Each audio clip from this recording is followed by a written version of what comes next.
আসলে এটা হচ্ছে আপনার বাস স্টেশন, যেটা আপনি এখানে আপনি রেস্ট করতে পারবেন এবং কি আপনি নামাজ পড়তে পারবেন, ওয়াশরুমে যেতে পারবেন। এখানে আপনি সব কিছু আপনার জন্য, এখানে সব কিছু আপনার জন্য আছে। আপনি সব কিছু মহিলাদের জন্য আলাদা, পুরুষের জন্য আলাদা। তো যারা নামাজ পড়তে চাবেন তাদের জন্য আলাদা, আর মহিলারা নামাজ পড়তে চান তাদের জন্য আলাদা। তো এখানে দেখেন এই জিনিসটা কিন্তু অনেক সুন্দর এবং কি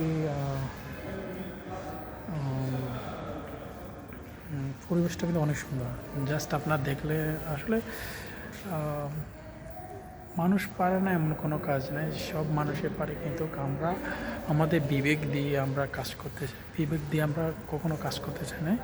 যদি বুদ্ধি দিয়ে কাজ করি তাহলে সব কিছু, আসলে পরিবেশ দূষণ করা এবং কি পরিবেশ ভালো রাখা, এটা যারা সচেতন নাগরিক তারা কিন্তু সবসময় বজায় রাখে। কী বলবো, তো এটাই আপনার দেখেন, আমি অনেক সময় আমি এখানে ঘুরে ঘুরে সব কিছু দেখাতে আসছি আপনাদেরকে।